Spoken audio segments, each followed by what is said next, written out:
سلام به همه دوستان عزیز. داریم نزدیک میشیم به ماه آذر. سه شنبه به امید خدا 30 ماه شوات و چهارشنبه اول ماه آذر. از اول ماه آذر ما شروع میکنیم یه زخر لمخطط شکل دادن 9 گرم نقره خالص که در میاد امروزا هر کسی چک کنه به دلار در میاد حدوداً $15 و اینو آدم میتونه رد کنه به جاهایی که تو را درس میخونن یا آدمایی که تو را درس میخونن، چون که در زمان بیت المقدس این داده میشد، این پوله واسه قربانی های جماعت که کپر میکردن گناه های جماعت.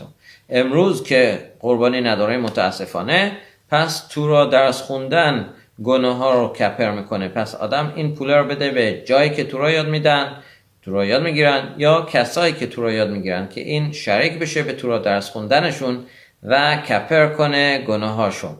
این یکی از چیزاست. چیز دیگه ای که نوشته شده، این پولو آدم 3 عقیده هست. بعضی ها میگن از سن 20 سالگی به بالا، بعضی ها میگن از 12 یا 12 واسه دخترها، 13 واسه پسرها، بعضی ها میگن حتی واسه بچه هایی که توی شکم مادرشون هستن.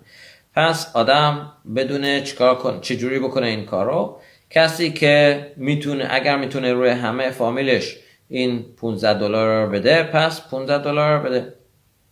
نه، بیشتر از $15 در میاد $17 اینطور، $18 اینطور در میاد. پس اگر میتونه روی هر کسی $17 رو بده.